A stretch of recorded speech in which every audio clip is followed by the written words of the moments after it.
I always thought betrayal would smell like cheap cologne and desperation. Turns out, it's more like Sauvignon Blanc and Chanel No. 5, served with a side of laughter that cuts deeper than any blade ever could. The kitchen of our Cambridge apartment buzzed with the familiar chaos of wine night. Mira had invited her usual crew: Sasha, the self-appointed queen bee with her perfectly sculpted eyebrows and razor-sharp tongue; Talia, whose gossip addiction rivaled her Instagram obsession; and Rhett, Sasha's boyfriend, who treated every conversation like a performance where he was the star. I'd been nursing the same beer for an hour, watching them tear our relationship apart like scavengers at a feast. The conversation had started innocently enough: wedding plans, guest lists, the usual pre-marriage chatter. But somewhere between the second bottle of wine and Talia's third story about her ex's financial failures, the tone shifted. "Honestly, Mira, I don't know how you do it," Sasha said, swirling her wine glass with practiced elegance. "Living with someone who's so content with mediocrity." Mira's laugh tinkled like broken glass. "Oh, Colby's sweet. He just lacks ambition, you know? Some people are climbers, others are, well, they're comfortable being stepped on." I felt something cold settle in my chest. Not anger exactly, but a crystalline clarity that I hadn't experienced before. I set my beer down carefully, the condensation ring on the granite countertop perfectly round. "I mean, look at Arlen," Talia chimed in, and I caught the quick glance she shot toward Mira. "Now there's a man who knows what he wants and goes after it. His startup just got another round of funding, didn't it? Arlen Bishop." I knew the name, Mira's client, supposedly. Trust fund kid turned tech entrepreneur, the kind of guy who wore expensive sneakers to board meetings and called it disrupting dress codes. I'd met him once at a networking event where he'd looked through me like I was furniture. "Arlen's different," Mira said, and there was something in her voice I'd never heard before, a warmth, an admiration that she'd never directed toward me. "He sees opportunities everywhere. He's not afraid to take risks." Rhett leaned back in his chair, gesturing with his wine glass. "That's the thing about successful people. They don't settle, they know their worth, and they demand it from the world." "Unlike some people," Sasha added with a pointed look in my direction, "who just accept whatever scraps life throws at them." I stood up slowly, every movement deliberate. The conversation paused, 4 pairs of eyes turning toward me with varying degrees of amusement and disdain. "You know what?" I said, my voice steady. "You're absolutely right. Some people do settle for scraps." Mira's smirk widened. She looked beautiful in that moment. Predatory, but beautiful. Her auburn hair caught the light from our expensive pendant lamps, the ones I'd saved 3 months to buy because she'd fallen in love with them at West Elm. "Go on. Leave," she said, her voice dripping with mock concern. "One day you'll realize I'm the best thing you ever had." The group erupted in laughter, the sound echoing off our exposed brick walls like gunshots. I nodded slowly, as if considering her words. "We'll see." Instead of leaving, I walked to the bedroom and closed the door. Their laughter continued in the kitchen, punctuated by Mira's voice regaling them with stories of my supposed inadequacies. I sat on the edge of our bed, my bed, technically, since I'd bought it, and pulled out my phone. The first call was to the wedding planner. Cancellation policies, vendor contracts, deposit recovery. I took notes on everything. The second call was to my bank, requesting account statements and information about closing joint accounts. The third was to my lawyer, a guy named Pete who'd helped me with contract negotiations before. "Colby? It's pretty late for business calls," Pete said. "Emergency consultation. How quickly can I legally separate all financial ties from my fiancée?" A pause. "How quickly do you need it done?" "Before morning." "Jesus, okay, I'm listening." While I talked to Pete, I opened my laptop and began documenting everything. screenshots of joint account balances, copies of the lease agreement, photos of receipts for everything I'd purchased for the apartment, the engagement ring receipt, the wedding venue contract with my signature as the primary financial guarantor. The laughter from the kitchen had died down, replaced by hushed conversation. I caught fragments through the thin walls, something about backup plans and maximizing the wedding hall.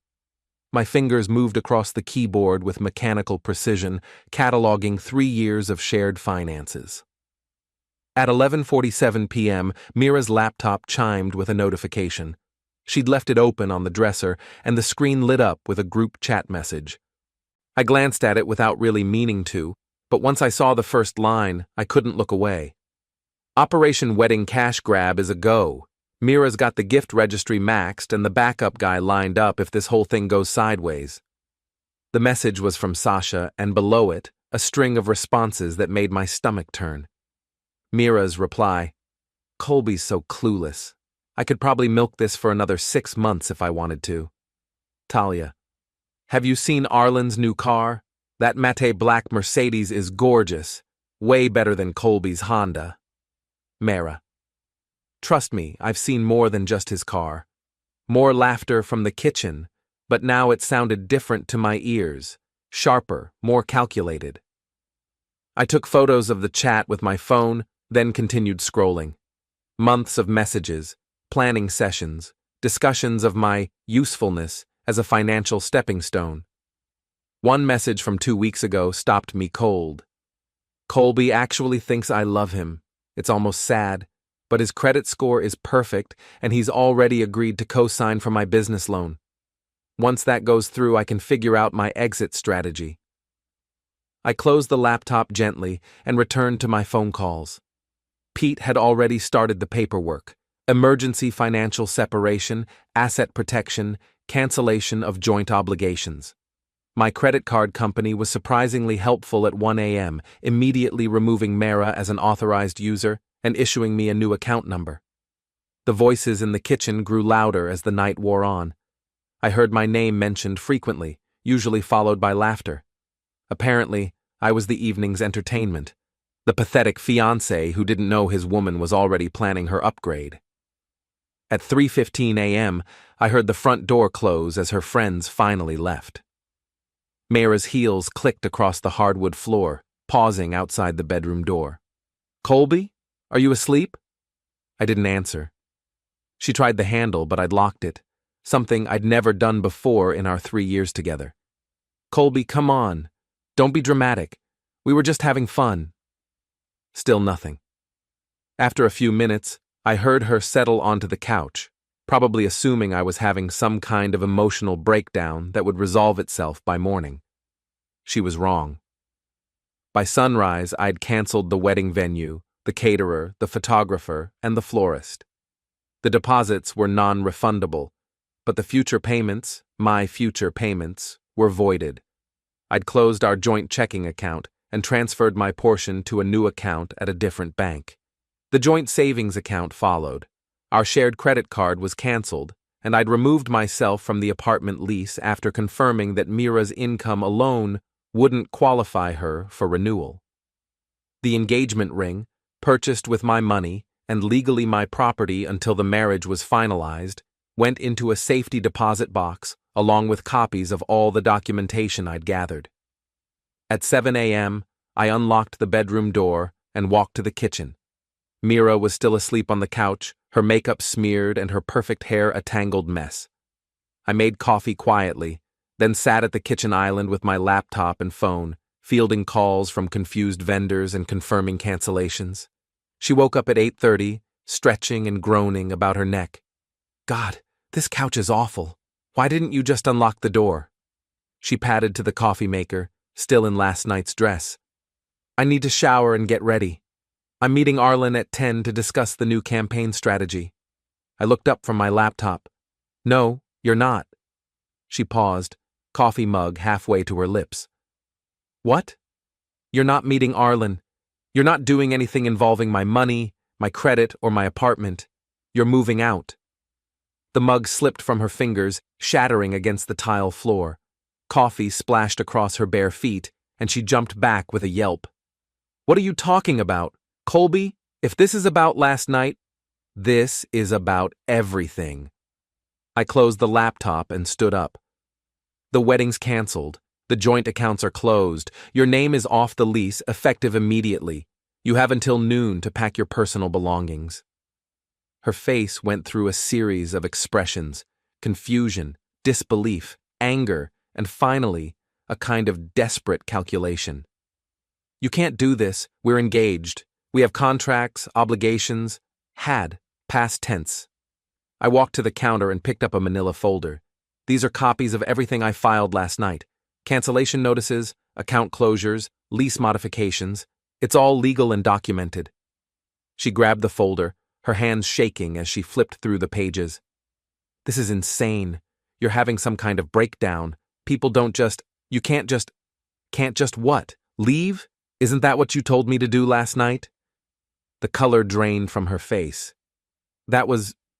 We were just talking. It didn't mean anything." I pulled out my phone and showed her the photos of the group chat. This meant something. She stared at the screen, her mouth opening and closing soundlessly. When she finally spoke, her voice was barely a whisper. "You went through my computer. You left it open. I saw one message and photographed the rest. 3 months of planning, Mara. 3 months of laughing about how stupid I was, how easy I was to manipulate, how you were just using me as a stepping stone to something better." Tears started flowing down her cheeks. Real tears, not the practiced ones she used when she wanted something. "Colby, please.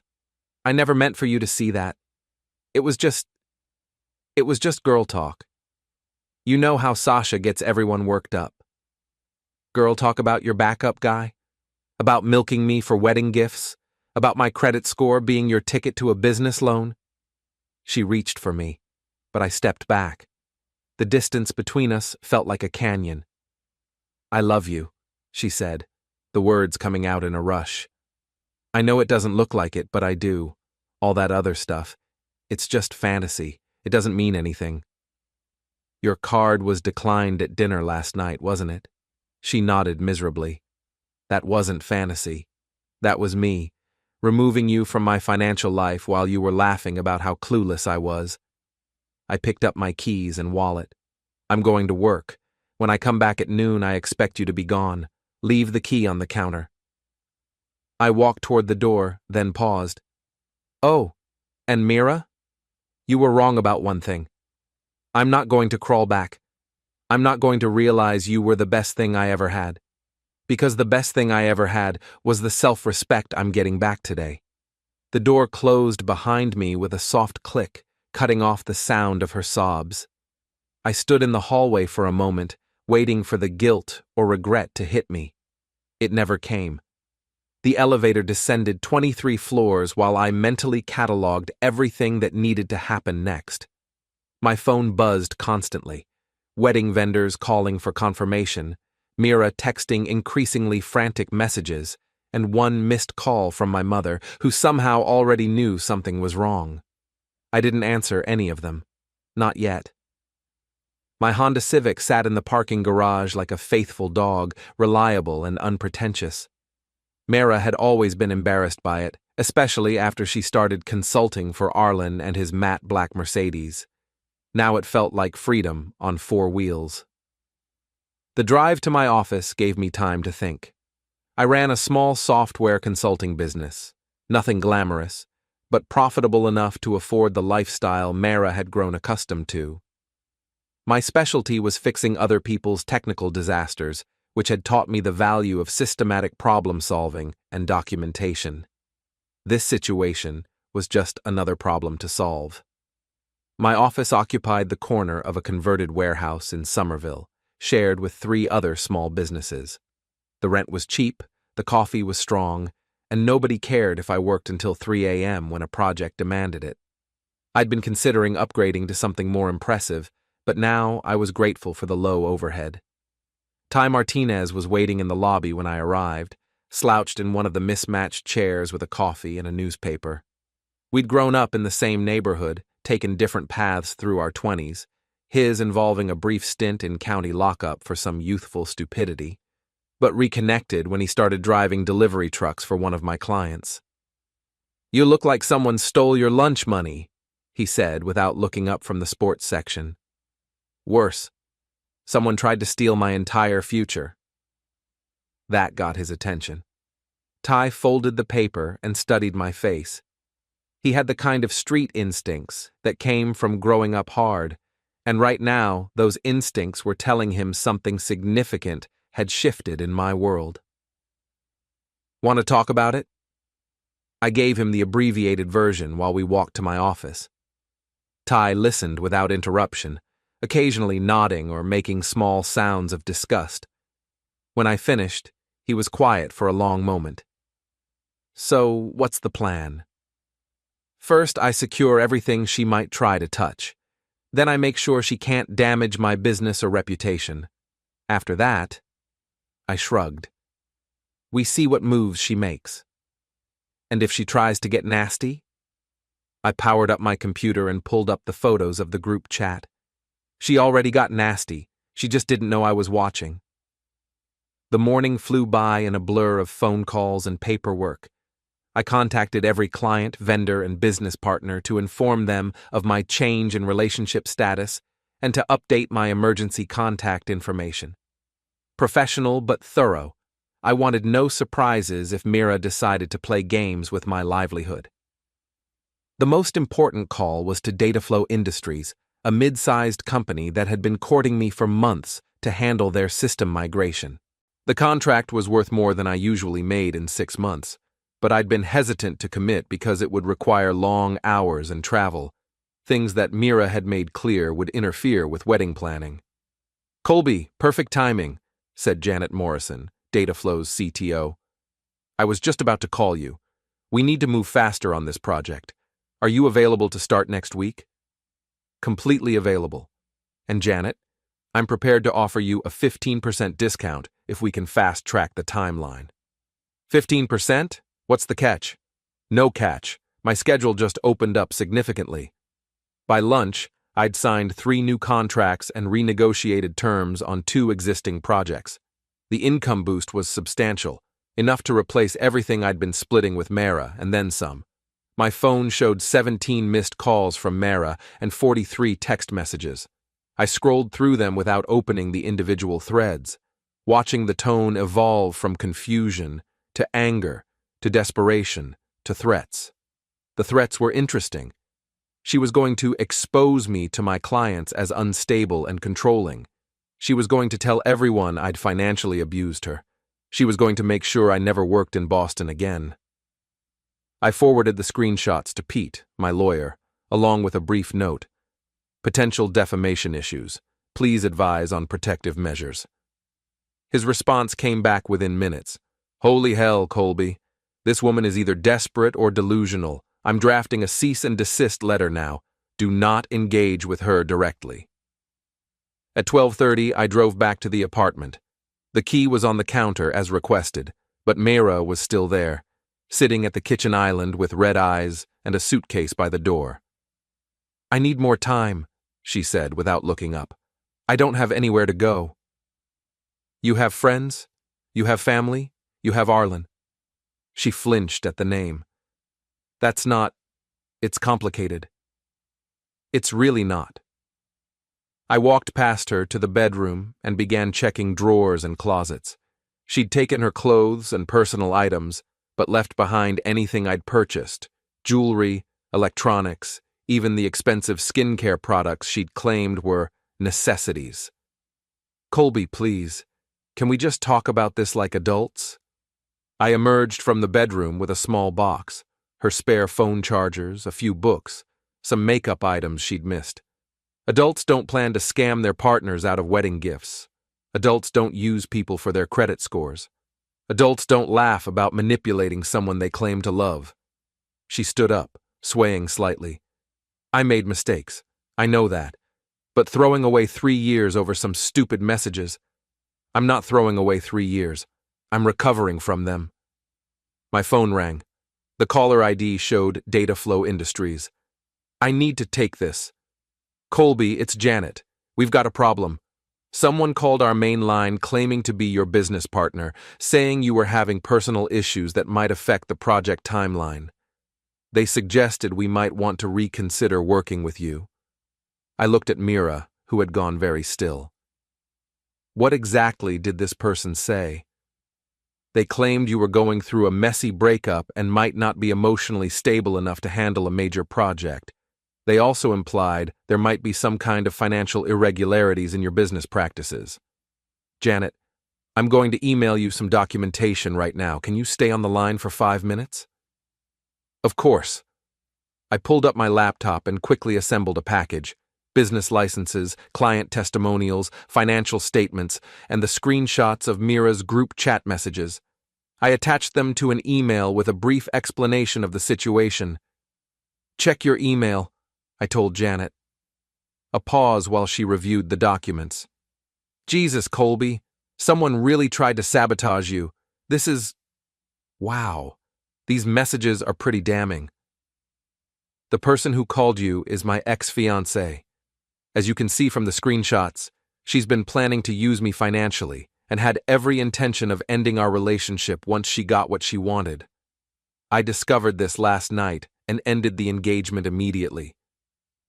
I'm so sorry. This must be incredibly difficult. It's clarifying, actually. Janet, I want to revise our contract terms. Instead of the 15% discount I offered this morning, I'd like to propose a 20% increase in my rate, with a performance bonus structure.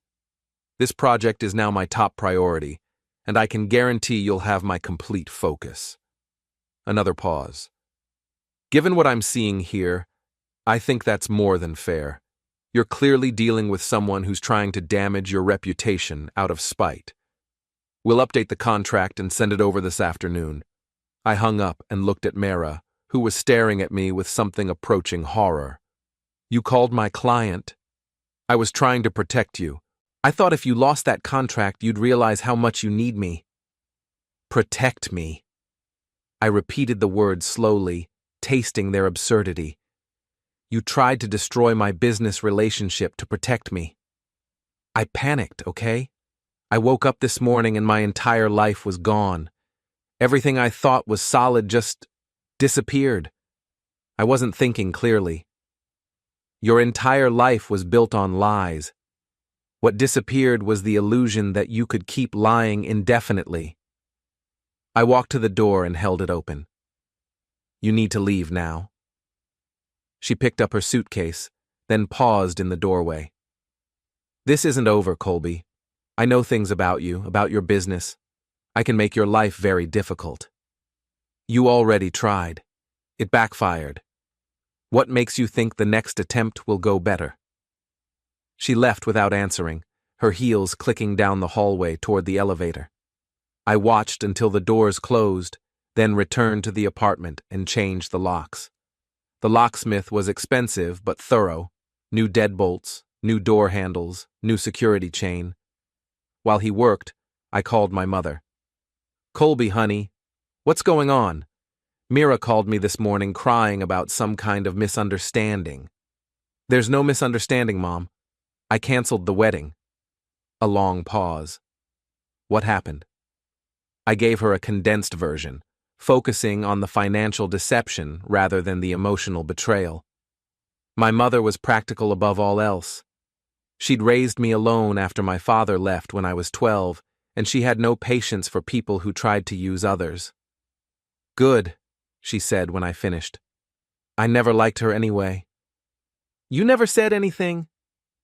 It wasn't my place, but she always struck me as someone who was more interested in what you could do for her than who you were as a person. I'm proud of you for figuring it out before you signed those marriage papers.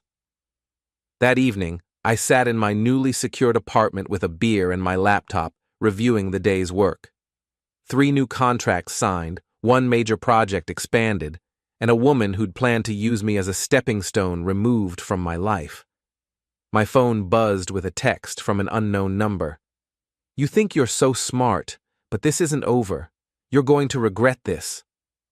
I screenshot the message and forwarded it to Pete, then blocked the number. Another buzz. Different unknown number, same message. She was using her friends' phones now. I poured myself another beer and opened a new document on my laptop. If Mira wanted to play games, I needed to be prepared. Documentation, evidence, legal protections, all the tools I used to solve technical problems could be applied to this situation. The difference was that fixing a broken system was usually straightforward. People, on the other hand, could be endlessly creative in their capacity for self-destruction. I was about to find out just how creative Mira could be. The next morning brought a voicemail from my mother that made me smile despite everything. "Colby, dear, I forgot to mention, that girl Mira called me back yesterday evening crying about financial abuse and asking if I could talk sense into you. I told her the only abuse I could see was her abusing your trust and your wallet. She hung up on me. I like her even less now." My mother had never been one to mince words. I was reviewing contract specifications over coffee when my phone rang. Pete, my lawyer, sounded more awake than anyone had a right to at 7 a.m. "We've got developments," he said.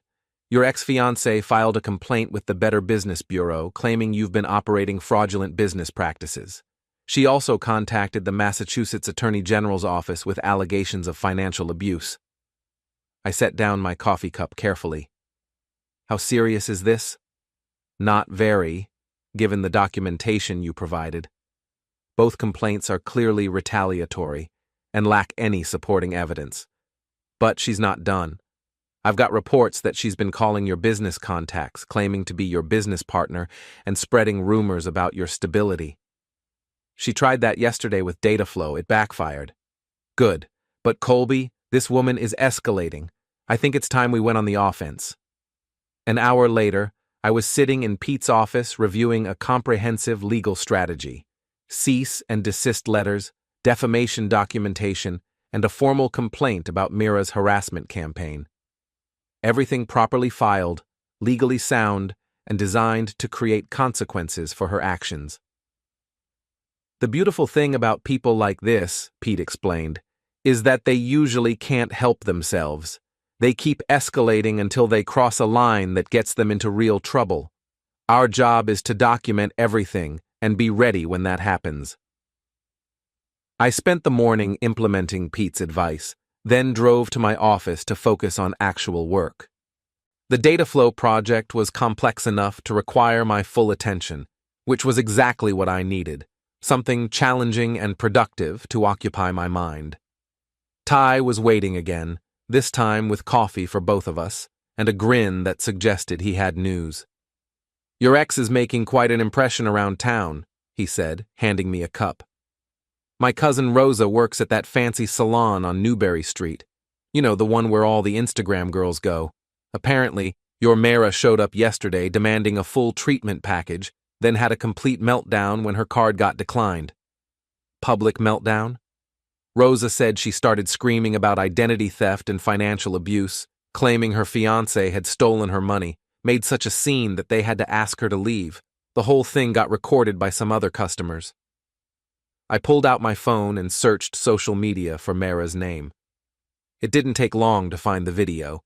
Shaky phone footage of her shouting at the salon staff, while other customers watched in fascination.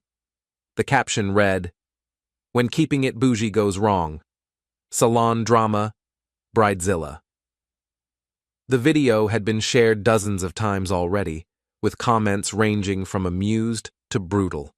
Someone had tagged Mara's professional social media accounts, which meant her business contacts were seeing this too. "There's more," Ty continued. "She tried to return a bunch of stuff to that expensive boutique downtown. Clothes, shoes, accessories, but everything was purchased on credit cards that are now canceled, so the returns got flagged as potentially fraudulent. She's unraveling. Fast, and publicly." Ty leaned back in his chair. "Question is, what do you want to do about it?"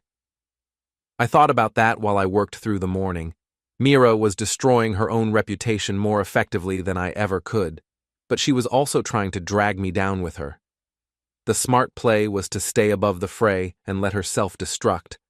But then my phone rang with a call that changed my perspective. Colby? This is Marcus Chen from TechFlow Solutions. We met at the networking event last month. I remembered him. Young entrepreneur, ambitious, the kind of guy who collected business cards like poker chips. Hi, Marcus. What can I do for you? Actually, I'm calling to give you a heads up. Someone's been spreading some pretty nasty rumors about you in our professional circles. Claims about financial irregularities, personal instability, that sort of thing. Let me guess, a woman claiming to be my business partner? You know about this? It's my ex-fiancée. She's having trouble accepting that our relationship is over. I can send you documentation if you're interested in the full story. That would be helpful. But Colby, you should know. She's not just making random calls. She's being strategic about it, targeting your competitors, potential clients, people in positions to influence your reputation. This isn't just emotional lashing out. This is calculated. After I hung up, I sat staring at my computer screen for several minutes. Mayra wasn't just self-destructing. She was trying to take me with her, and she was smart enough to be methodical about it. Time to stop playing defense. I called Ty into my office and closed the door. How do you feel about doing some reconnaissance work? His grin was answer enough. Mira's been hanging out at that new rooftop bar downtown, Altitude. Very trendy, very expensive, exactly the kind of place she goes to be seen. I need to know who she's talking to, what she's planning, how coordinated this campaign against me really is. You want me to spy on your ex? I want you to be a guy having drinks at a popular bar who happens to overhear some interesting conversations. Ty's reconnaissance mission that evening was more successful than I'd hoped. He returned with photos, audio recordings, and a story that painted a clear picture of Mayra's strategy. She's not working alone, he reported. Sasha and Talia are helping her coordinate the calls to your business contacts. They've got a whole system, dividing up lists, sharing talking points, even practicing their stories to make sure they sound consistent. He showed me his phone, where he'd recorded portions of their conversation from a nearby table. Mayra's voice, slightly slurred from wine. The key is to sound concerned, not vindictive, like we're genuinely worried about his stability and want to protect people from making a mistake. Sasha, what about the financial abuse angle? Are we still pushing that? Only if they seem receptive. Some people don't buy it because I obviously lived well. But the mental health thing works better. Everyone's afraid of dealing with someone who might be unstable. Talia. Arlen says he can reach out to some of his contacts too. He knows people in the tech scene who might be willing to spread the word. My jaw tightened. So Arlen was involved too. The backup guy was helping to destroy my reputation while positioning himself as Mayra's rescuer. There's more, Ty said. They're planning something bigger for this weekend. Some kind of public confrontation designed to make you look bad. I couldn't get all the details, but it involves the tech networking event at the convention center. The Tech Boston Mixer. I'd been planning to attend, partly for business, and partly to show that I wasn't hiding from the rumors. Now it sounded like walking into an ambush. Did you get any of this on video? Better. Ty pulled out a small device I didn't recognize. Audio recorder. Got about 2 hours of their planning session, including the part where Mayra admits the whole financial abuse story is made up. I stared at the device. Ty, this is completely legal. Public place, no expectation of privacy, and they were talking loud enough for half the bar to hear. I checked with a lawyer friend before I went. You have a lawyer friend? I have all kinds of friends. The question is, what do we do with this? I spent the rest of the evening listening to the recordings and planning my response. Mayra and her allies had made a crucial mistake. They'd gotten overconfident and sloppy. Their conspiracy was now documented.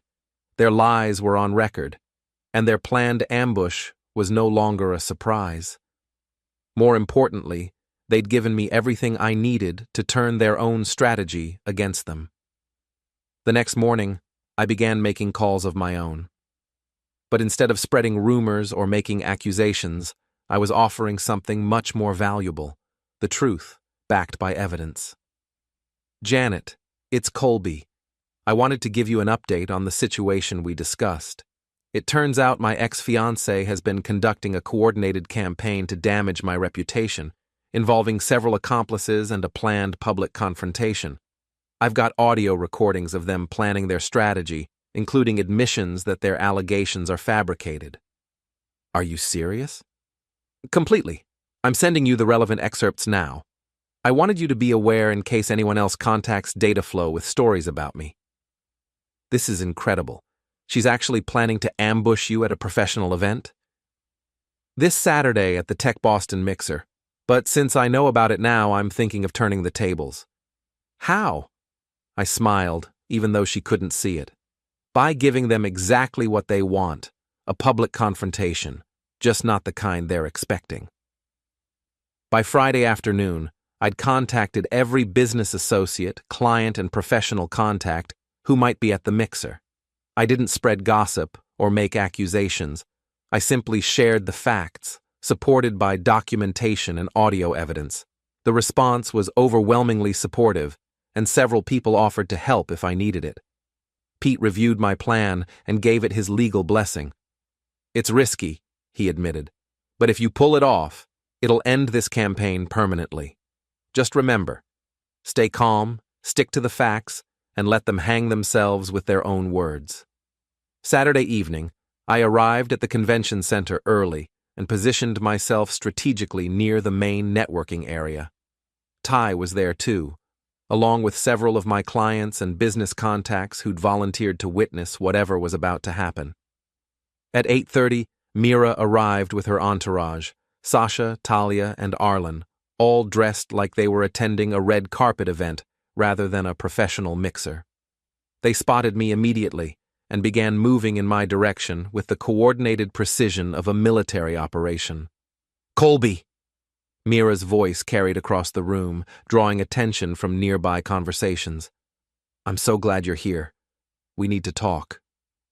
She approached with tears already forming in her eyes, a masterful performance of the concerned ex-fiancé worried about her former partner's well-being.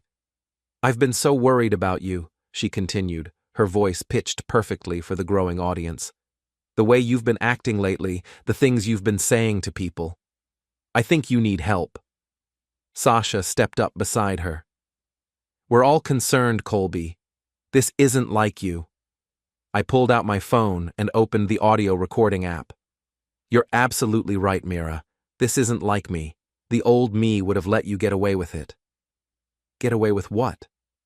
She looked genuinely confused, as if she'd forgotten that her planning session had been recorded. The coordinated campaign to destroy my reputation, the fabricated stories about financial abuse and mental instability, the systematic calls to my business contacts designed to cost me clients. Her face went pale, but she recovered quickly. I don't know what you're talking about. I've been trying to protect people from what? From the truth? I raised my voice slightly, ensuring everyone in the vicinity could hear. Should I play the recording of you admitting the financial abuse story is made up, or the part where you and your friends practice your lies to make sure they sound consistent? The crowd around us had grown larger, drawn by the drama. I recognized several faces, potential clients, competitors, industry colleagues, exactly the audience Mira had wanted for her planned ambush. You recorded us? Sasha's voice cracked with indignation. I recorded you planning to destroy my reputation with fabricated stories, in a public place where you were speaking loud enough for half the bar to hear. I looked directly at Mira. Did you really think there wouldn't be consequences? Arlen stepped forward, trying to salvage the situation. Look, everyone's emotions are running high here. Maybe we should take this somewhere private. Private? I laughed.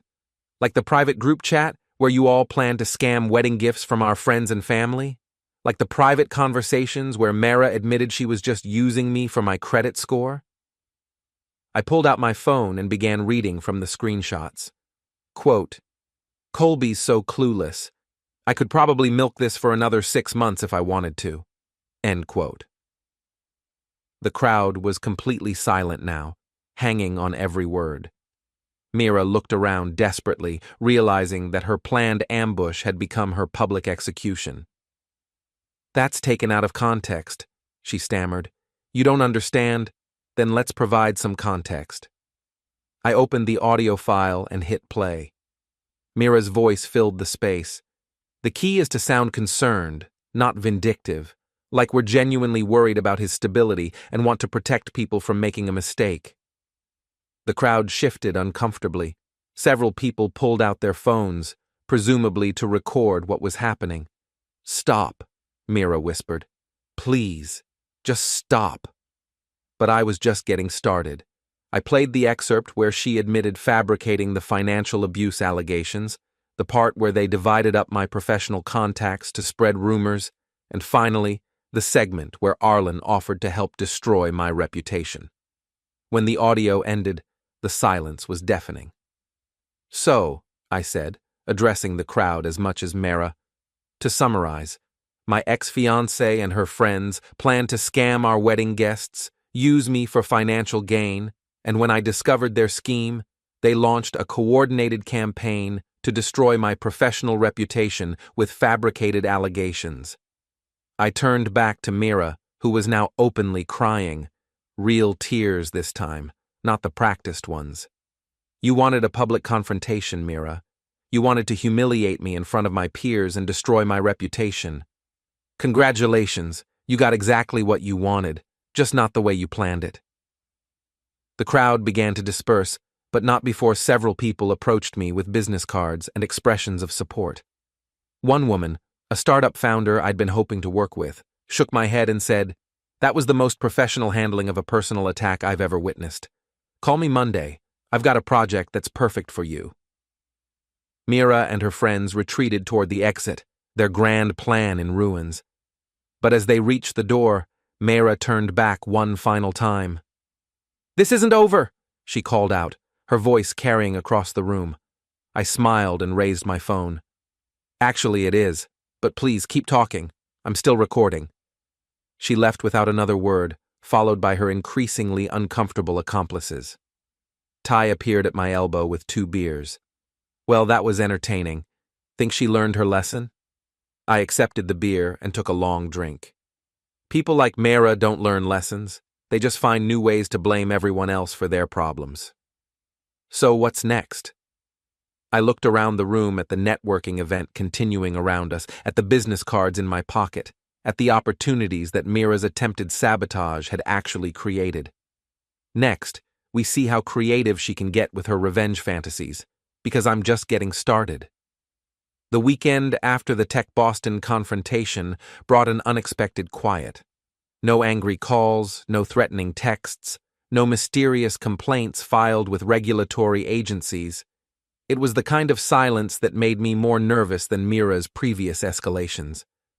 "She's planning something," I told Ty over coffee Monday morning.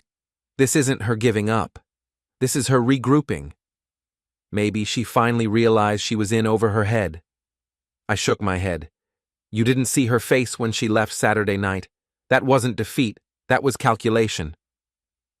I was right to be suspicious. The first sign came Tuesday morning when I arrived at my office to find a formal notice taped to my door, a complaint filed with the city's business licensing department alleging that I was operating without proper permits and engaging in fraudulent billing practices. Pete's response was swift and decisive. "This is harassment, plain and simple. We're filing for a restraining order and adding this to our defamation case. But Colby, she's not going to stop until she faces real consequences." What kind of consequences? The kind that cost her something she actually cares about. That afternoon, I got a call from Marcus Chen, the entrepreneur who'd warned me about Mira's rumor campaign. "Colby, I've got some interesting news. You know that startup accelerator program downtown, Innovate Boss? Your ex applied for their next cohort, and they've been doing background checks on all the candidates. And let's just say your documentation of her activities has been very educational for their screening committee. Apparently, ethical behavior is a key criterion for acceptance." I felt a smile tugging at my lips. That's unfortunate for her. It gets better. She listed Arlen Bishop as a reference and business mentor. But Arlen's company has been having some financial difficulties lately. Something about investors pulling out after some questionable social media activity. The pieces were starting to connect. Mira's grand plan to upgrade from me to Arlen was falling apart just as spectacularly as her attempt to destroy my reputation. But I wasn't content to let karma handle everything. If Mira wanted to play games with people's livelihoods, she needed to understand that actions have consequences. I spent the next few days conducting my own research. Mira's social media presence, her business connections, her client relationships, all of it was surprisingly fragile when examined closely. Her entire professional identity was built on perception and networking rather than actual results. The breakthrough came when Ty's cousin Rosa called with an update from the salon world. You remember that video of your ex having a meltdown when her card got declined? Well, it turns out she's been doing that at a lot of places around town. Restaurants, boutiques, even her gym. Word's gotten around that she's bad for business. How bad? Bad enough that several places have started requiring cash up front when she tries to book services. And get this, she's been telling people that her business partner stole her money and left her financially stranded. Business partner? That's what she's calling you now. Apparently, the fiancé story wasn't getting her enough sympathy, so she upgraded your relationship to make the betrayal sound worse. I had to admire the creativity, even as it infuriated me. Mira was rewriting history to cast herself as the victim of a business partnership gone wrong, rather than a romantic relationship that ended due to her deception. The problem with lies, though, is that they require constant maintenance. And Mira was about to discover that her version of events wouldn't hold up under scrutiny. I began reaching out to her professional network, not to spread gossip, but to clarify the actual nature of our relationship and provide documentation of her attempts to sabotage my business. The response was eye-opening. "I'm so glad you called," said Jennifer Walsh, a marketing consultant who'd worked with Mira on several campaigns.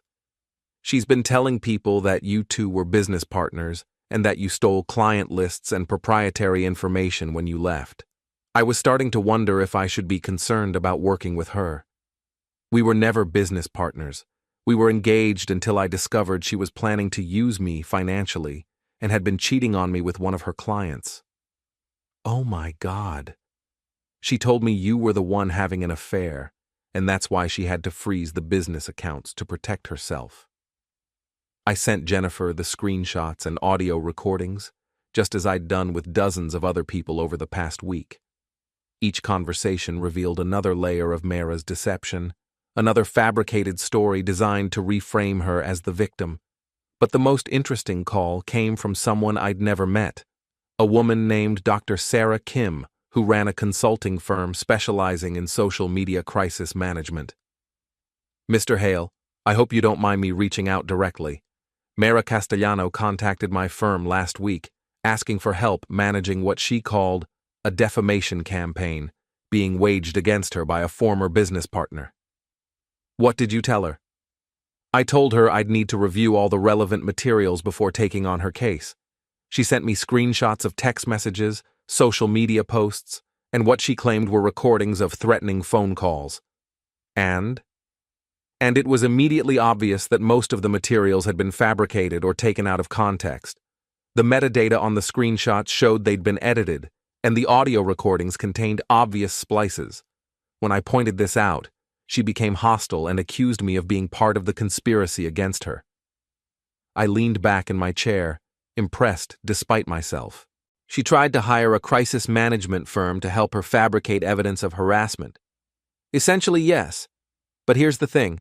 She also provided me with what she claimed were examples of the false allegations you were spreading about her. Except those turned out to be completely accurate, supported by documentation that she inadvertently included in her materials. You mean she proved my case while trying to disprove it? Exactly. Mr. Hale, I've been in this business for 15 years, and I've never seen someone self-sabotage this thoroughly. She's not just burning bridges, She's napalming the entire landscape. That evening, I met Ty at our usual bar to discuss strategy. The place was crowded with the after-work crowd, providing perfect cover for our conversation. "So, what's the endgame here?" Ty asked. "She's already destroyed her own credibility and tanked her business prospects. How much more damage can she do to herself?" "The question isn't how much more damage she can do to herself," I replied. "It's how much more damage she's going to try to do to me before she's done." As if summoned by our conversation, my phone buzzed with a text from an unknown number. "Enjoy your little victory while it lasts. I've got lawyers now, and they're very interested in your harassment campaign." I showed the message to Ty, who snorted with laughter. "Lawyers? What's she going to sue you for, telling the truth?" "Probably. People like Mara always think the legal system exists to protect them from the consequences of their actions." But the mention of lawyers concerned me enough to call Pete that evening. "She's bluffing," he said after I read him the text. "I've been monitoring the court filings, and there's nothing from her or anyone representing her. Besides, what's she going to claim? That you defamed her by playing recordings of her actual words? What if she's not bluffing? Then we countersue for harassment, defamation, and intentional interference with business relationships. Colby, you've got a paper trail that would make a prosecutor weep with joy. If she wants to escalate this to court, she's going to lose badly." The next morning brought vindication in an unexpected form. I was reviewing project specifications when my phone rang with a call from someone I'd been hoping to hear from. "Colby, this is Amanda Rodriguez from TechCrunch. I'm working on a story about reputation management in the digital age, and your situation has come to my attention as a case study in how false allegations can backfire when the target is prepared. I'm not sure I'm comfortable being a case study. I understand your hesitation. But here's the thing. Your ex-fiancée has been shopping her story to several media outlets, claiming she's the victim of a sophisticated harassment campaign. She's provided what she claims is evidence of your misconduct." My stomach dropped. "What kind of evidence?" "Fabricated screenshots, edited audio files, and testimonials from people who, when we contacted them, had never heard of either of you. It's amateur hour stuff, but she's persistent. The problem is, some outlets might run with her story without doing proper fact-checking. So you're giving me a chance to respond." "I'm giving you a chance to provide the real evidence before someone else publishes the fake version. Because frankly, your documentation is far more compelling than her fabrications." I spent the next 2 hours on the phone with Amanda, walking through the timeline of events and providing supporting documentation for every claim. She was thorough, professional, and clearly experienced in separating truth from fiction. "This is going to be a fascinating article," she said when we finished. "Your ex-fiancée has essentially created a masterclass in how not to manage a personal crisis. Every move she's made has backfired spectacularly." "When will it be published?" "Next week. I'll send you a draft for fact-checking before it goes live." That afternoon, Mira's harassment campaign reached a new level of desperation. She'd created fake social media accounts to post negative reviews of my business, filed complaints with professional organizations I didn't belong to, and somehow gotten my phone number added to several spam call lists. But the most revealing incident came when she tried to sabotage my relationship with Dataflow Industries by impersonating a government regulator. Janet Morrison called me in a state of confusion. "Colby, I just got the strangest call from someone claiming to be from the Massachusetts Attorney General's office. They said there was an ongoing investigation into your business practices and that we should suspend our contract pending resolution." "What did you tell them?" "I told them I'd need to see official documentation before taking any action, but when I asked for their badge number and a callback number, they hung up. It was Mira. She's been impersonating officials to try to damage my business relationships." That's actually illegal, isn't it?" "Very illegal. Janet, can you document exactly what was said in that call?" "Already done. I recorded it. Company policy for any calls involving legal matters." I forwarded Janet's recording to Pete, who was practically gleeful when he heard it. "Impersonating a government official is a federal crime," he explained.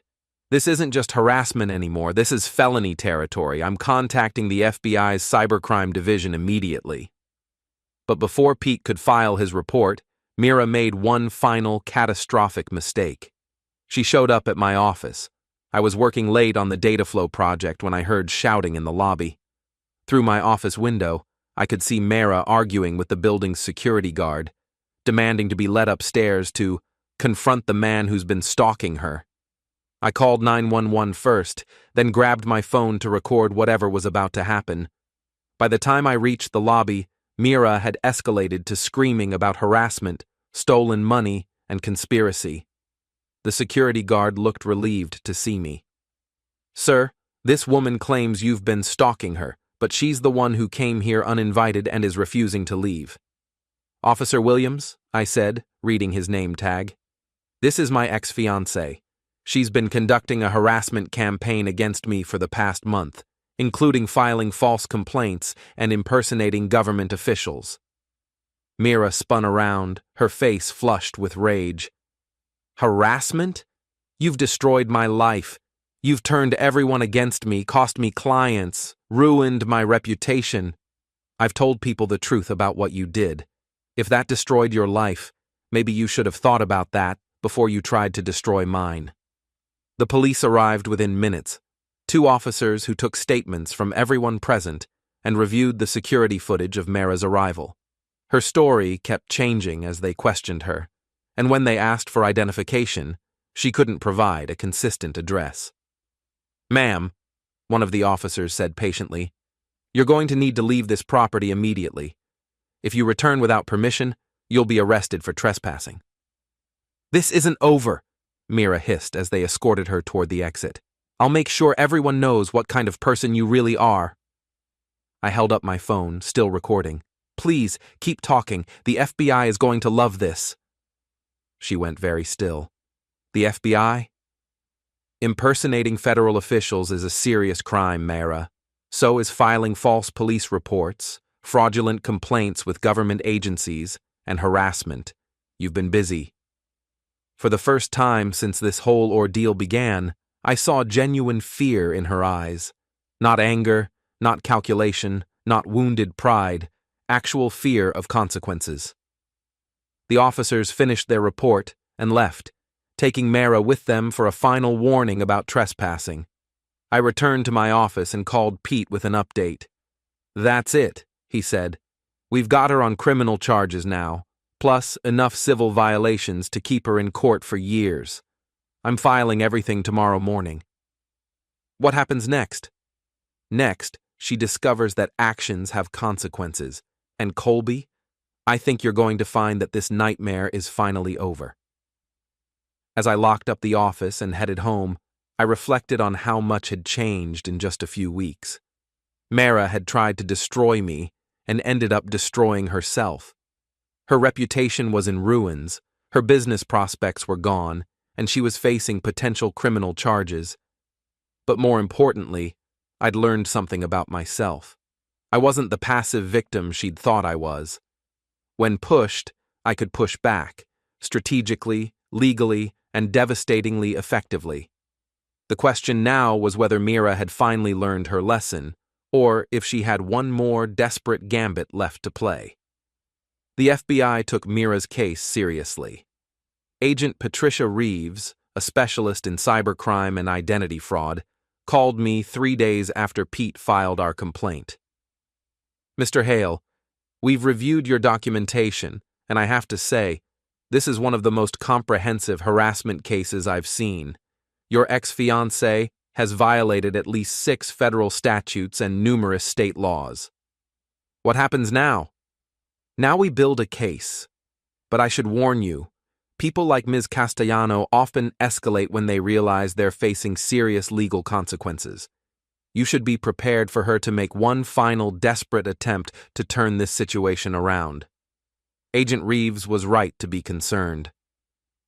The next morning, I woke up to find my car vandalized. Not with typical graffiti or damage, but with something far more creative and disturbing.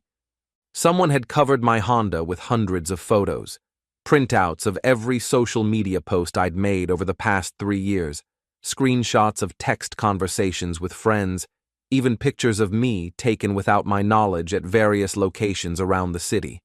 The photos were held in place with industrial adhesive, creating a bizarre collage that would require professional removal. Attached to the windshield was a note. "Now everyone can see who you really are." I called the police immediately, then Pete, then Agent Reeves. Within an hour, my parking garage was crawling with investigators documenting what was clearly a calculated act of intimidation. "This required significant planning," Agent Reeves observed, photographing the car from multiple angles. "She would have needed access to your social media history, your location patterns, and considerable time to print and arrange all these materials. How did she get photos of me that I never posted online? That's what we're going to find out. This level of surveillance suggests she's been stalking you for much longer than we initially realized." While the investigators worked, I called Ty to give him an update. His response was immediate and predictable. "That's it. This woman has lost her mind completely. What do you want me to do?" "Nothing illegal," I said firmly.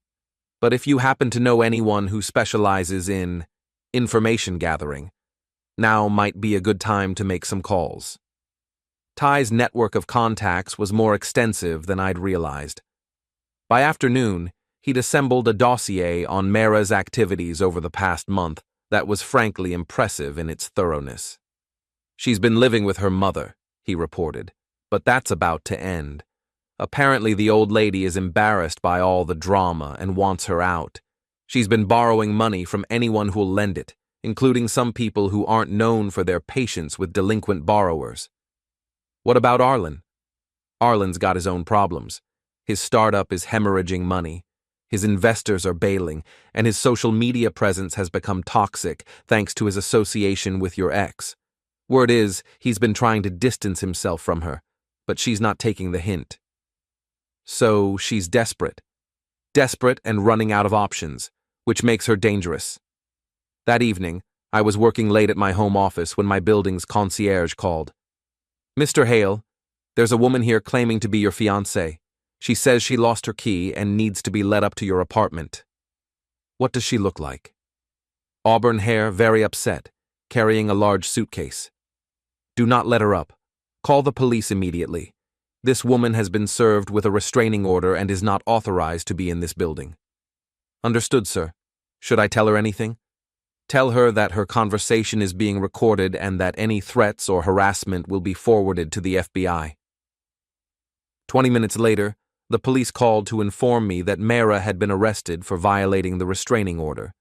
She'd apparently become increasingly agitated when denied access to the building, eventually threatening the concierge and attempting to force her way past the security desk. "She's in custody for the night," the officer explained, "but given her pattern of escalation, you might want to consider additional security measures." I spent the next day upgrading my personal security, new locks, security cameras, and a consultation with a private security firm about protective services. It felt surreal, taking precautions against someone I'd once planned to marry. But the most effective security measure came from an unexpected source. "Colby, it's Amanda Rodriguez from TechCrunch. My article about your situation is going live tomorrow morning, but I wanted to give you a heads up about something else." "What's that?" "I've been contacted by 3 other men who've had similar experiences with your ex-fiancée. Apparently this isn't her first time running a long-term deception and harassment campaign." My stomach dropped. "There were others?" "At least 3 that I've been able to verify. Similar patterns. She targets successful men, builds relationships based on financial benefit, then launches scorched earth campaigns when the relationships end. One of them is willing to go on the record." "What happened to him?" "She cost him his business and nearly drove him to bankruptcy before he managed to get a restraining order. But here's the interesting part. He's been tracking her activities ever since, documenting her patterns and warning potential victims." "He's been investigating her?" "For 2 years, and he's got evidence that could put her away for a very long time." That afternoon, I met David Chen, no relation to Marcus, at a coffee shop in Cambridge. He was a software engineer like me, about my age, with the kind of haunted look that comes from surviving a systematic campaign of psychological warfare. "She nearly destroyed me," he said without preamble. 3 years of my life, gone. My business, my reputation, my savings, all of it sacrificed to someone who saw me as nothing more than a resource to exploit. How did you figure out what she was doing? The same way you did. I found evidence of her real intentions. But by then, she'd already moved most of our joint assets into accounts I couldn't access, and had started spreading rumors about my mental health to anyone who would listen. He showed me a thick folder of documentation, financial records, legal filings, screenshots of social media harassment, and most damning of all, evidence of similar campaigns against other men. "She has a type," David explained. "Successful but somewhat isolated men, usually in tech or finance. She studies them for months before making contact, learning their weaknesses and vulnerabilities. Then she builds relationships designed to maximize her access to their resources while minimizing her emotional investment." "How many others have there been?" "That I can prove? 4, including you and me. But I suspect there are more who were too embarrassed to come forward or too damaged to fight back." "Why didn't you go to the police?" "I did, but she's very good at covering her tracks and presenting herself as the victim. It wasn't until I started connecting with other targets that I could establish a pattern of behavior." David's evidence was devastating. Phone records showing Mira had maintained relationships with multiple men simultaneously. Financial documents proving she'd systematically drained joint accounts, and most shocking of all, audio recordings of her bragging to friends about her projects. "She calls them projects," David explained. "Each relationship is a project with specific financial goals and timelines. You were Project Boston, her attempt to establish herself in the city's tech scene. And when I discovered her plan, she switched to Project Destruction. If she couldn't profit from you, she'd destroy you as punishment and as a warning to anyone else who might cross her." That evening, I called Agent Reeves with David's information. Her response was immediate and intense. "Mr. Hale, what you're describing sounds like a sophisticated fraud operation. If we can prove she's been running similar schemes against multiple victims, we're talking about federal racketeering charges. What do you need from me?" "Everything. Every document, every recording, every piece of evidence you and Mr. Chen have collected. We're opening a full investigation immediately." The next morning, Amanda's article went live on TechCrunch. The headline read, "When Revenge Backfires, a Case Study in Digital Age Harassment." The piece was thorough, well-researched, and devastating in its analysis of Mira's campaign against me. But more importantly, it included quotes from David and references to the broader pattern of behavior we'd uncovered. Within hours, the article had been shared thousands of times and picked up by other media outlets. My phone started ringing immediately. Other potential victims, journalists requesting interviews, and law enforcement agencies from multiple states where Mira had operated. "You've opened a floodgate," Pete observed when I updated him on the situation. "This woman has been running cons for years, and now everyone's coming forward at once. Is that good or bad for our case?" "It's excellent. Individual harassment cases can be hard to prosecute, but systematic fraud across multiple jurisdictions, that's a career-making case for any prosecutor." The most satisfying call came from Janet Morrison at Dataflow Industries. "Colby, I just read the TechCrunch article. I had no idea what you were dealing with. How are you holding up?" "Better now that the truth is out there." "Well, I've got some good news that might help even more. Our board met this morning and voted to expand your contract significantly. We're also recommending you to 3 other companies in our network." "That's incredibly generous." "It's good business. You've handled an impossible situation with professionalism and integrity. Those are exactly the qualities we want in our partners." By the end of the week, the FBI had arrested Mira on multiple federal charges. The evidence David and I had provided, combined with testimony from other victims, painted a picture of systematic fraud spanning several years and multiple states. Agent Reeves called with the update. She's being held without bail pending trial. The prosecutor is confident we can get convictions on the major charges, which carry significant prison time. What about the harassment campaign against me? That's the least of her problems now. But for what it's worth, I think your ordeal is finally over. That evening, I sat in my apartment, my secure, peaceful apartment, and reflected on everything that had happened. 3 months ago, I'd been engaged to someone I thought I loved, planning a future that was built on lies and manipulation. Now I was free, financially secure, professionally successful, and surrounded by people who'd proven their loyalty when it mattered most. My phone buzzed with a text from Ty. "Drinks to celebrate? I'm buying." "What are we celebrating?" I texted back. "Justice, freedom, and the fact that you're a lot tougher than anyone gave you credit for." I smiled and grabbed my keys. He was right about that last part. I'd learned something important about myself through this ordeal. I wasn't the passive victim Mara had thought I was. When pushed, I could push back strategically, legally, and devastatingly effectively. More importantly, I'd learned that the truth, properly documented and strategically revealed, was the most powerful weapon of all.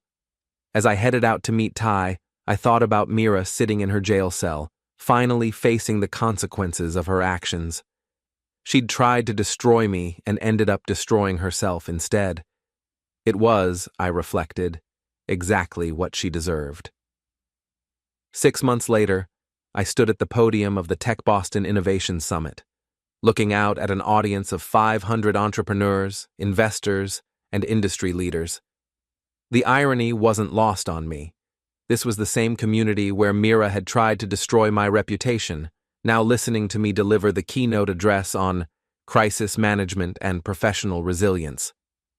"The first thing you need to understand about reputation attacks," I began, "is that the truth is your best defense, but only if you're prepared to use it strategically." The speech went well. Afterward, during the networking reception, I was approached by dozens of people, potential clients, collaborators, and surprisingly, other victims of similar schemes who'd found the courage to come forward after reading about my case. "Your story gave me the strength to fight back," said Maria Santos, a marketing consultant from Miami. "My ex tried the same playbook, financial manipulation, reputation attacks, the works. But seeing how you documented everything and turned it against her, it showed me I wasn't powerless." These conversations were becoming common. The TechCrunch article had sparked a broader discussion about relationship fraud and harassment, leading to new legislation in several states and increased awareness among law enforcement. But the most satisfying moment came when I spotted a familiar face in the crowd, David Chen, now running a successful cybersecurity firm and serving as an expert witness in fraud cases across the country.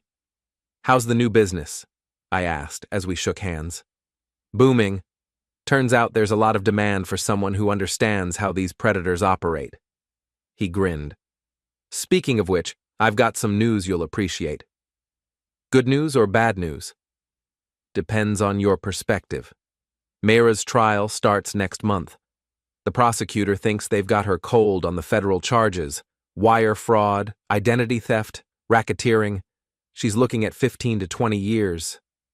I felt a complex mix of emotions: satisfaction, relief, and surprisingly, a small measure of pity. Mira had destroyed so many lives, including ultimately her own. "Any word on plea negotiations?" "Her lawyer's been trying, but the prosecutor isn't interested. Too many victims, too much evidence, too much media attention. They want to make an example of her." As the evening wound down, I found myself thinking about the journey that had brought me here. A year ago, I'd been a moderately successful consultant, engaged to someone I thought I loved.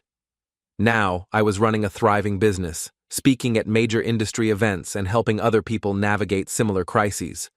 The transformation hadn't been easy. There had been dark moments, nights when I questioned everything, Days when the harassment felt overwhelming, times when I wondered if fighting back was worth the cost. But ultimately, Mira had done me a favor. Her betrayal had forced me to become stronger, smarter, and more resilient than I'd ever imagined possible. My phone buzzed with a text from Ty. "Saw your speech on the live stream. You absolutely nailed it. Drinks later?" "Absolutely," I replied. "I've got news." The news was Dataflow Industries' offer to acquire my consulting firm for a sum that would set me up for life. The acquisition was partly about my technical skills, but mostly about my reputation for handling crisis situations with integrity and strategic thinking. "You're going to take it?" Ty asked over beers at our usual spot. "I'm considering it. The money's good, and I'd have resources to help more people in situations like mine." "Sounds like you've already decided." I took a sip of my beer and looked around the bar. It was the same place where we'd planned my counterattack against Mira's harassment campaign, where we'd celebrated small victories and planned the next moves in what had felt like an endless war. "You know what the strangest part is?" I said.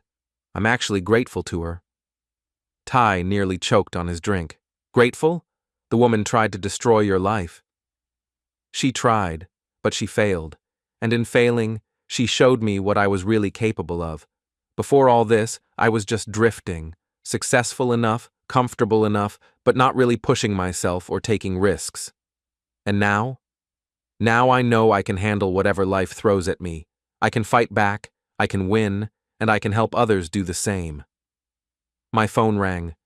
Agent Reeves with an update on the case. "Colby, I wanted to let you know that Mira's legal team reached out about a plea deal. They're offering to plead guilty to the federal charges in exchange for a recommendation of 10 years instead of 20. "What did the prosecutor say?" "They're considering it, but they want input from the victims first. What's your position?" I thought about it for a moment. 10 years would still be a significant punishment, and it would spare everyone the ordeal of a lengthy trial. "I think justice would be served either way," I said finally. "But I want her to understand that actions have consequences. If she pleads guilty, she needs to make full restitution to all her victims and publicly acknowledge what she did." "I'll pass that along. And Colby? For what it's worth, you've handled this entire situation with remarkable grace. A lot of people in your position would have wanted revenge." "I got my revenge," I replied. "I got my life back." After I hung up, Ty raised his beer in a toast. "To getting your life back."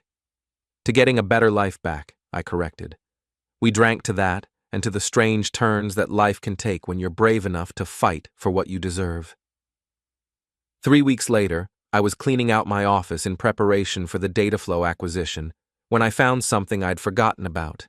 The original engagement ring receipt, tucked away in a folder of old documents. I stared at it for a long moment, remembering the man who'd bought that ring.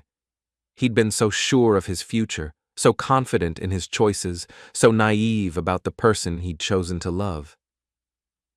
That man was gone now, replaced by someone harder, wiser, and infinitely more capable of protecting himself and others.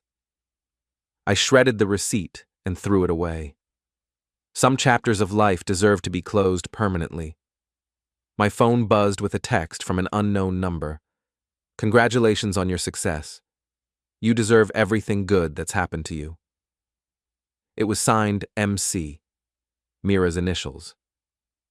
I stared at the message for several minutes, wondering if it was genuine or another manipulation. In the end, I decided it didn't matter. I blocked the number and deleted the message without responding. Some people don't deserve the energy it takes to hate them. That evening, I had dinner with my mother, who'd been following the entire saga with the mixture of pride and concern that only mothers can manage. "So what's next?" she asked over dessert. "Dataflow wants me to head up their new crisis management division, help other companies and individuals deal with reputation attacks, harassment campaigns, that sort of thing." "Sounds perfect for you." "I think so too. I've learned that I'm good at this, at fighting back strategically, at turning someone's weapons against them, at helping people find their strength when they think they've lost everything. She reached across the table and squeezed my hand. I'm proud of you, Colby. Not just for how you handled this situation, but for who you've become because of it. Who have I become? Someone who doesn't let other people define his worth. Someone who fights for what's right. Someone who turns his pain into purpose. Later that night, I sat in my apartment, my secure, peaceful, successful apartment, and reflected on the journey that had brought me here. A year ago, Mayra had stood in my kitchen with her friends, laughing at my supposed weakness, telling me to go ahead and leave because I'd never find anyone better. She'd been wrong about almost everything, but she'd been right about one thing. I had left. I'd left behind the version of myself that accepted disrespect, that tolerated manipulation, that settled for less than I deserved. The man who'd replaced him was stronger, smarter, and infinitely more dangerous to anyone who tried to take advantage of him. My phone rang. A potential client who'd heard about my work and needed help with their own harassment situation. Mr. Hale, I hope you don't mind me calling so late. I'm dealing with something similar to what you went through, and I don't know where else to turn. I grabbed a pen and paper, ready to help another person find their strength and fight back against someone who'd underestimated them. Tell me everything, I said, and don't worry, we're going to fix this. Because that's what I did now. I helped people fight back. I helped them win. And I was very, very good at it. The transformation of Colby Hale was complete. The unmaking of Mayra Castellano had become the making of something far more powerful, a man who understood that sometimes the best revenge is simply refusing to stay down when someone tries to destroy you. In the end, she'd been right about one thing. I had realized what I'd lost. I'd lost my naivety, my willingness to be used, and my tolerance for people who mistake kindness for weakness. And I'd never been happier to lose anything in my life.